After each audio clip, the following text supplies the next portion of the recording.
মেরিনোর গোলের শেষ চারে স্পেন।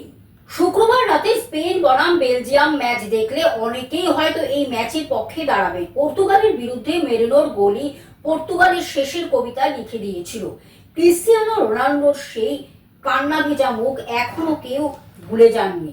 ফের আসরের সেই মেরিনোর একবার বেলজিয়ামকে ছিটকে দিয়ে সেই ট্র্যাডিশনই বজায় রাখলেন।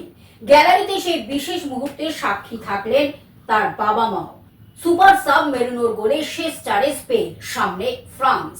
Bureau report, globe news.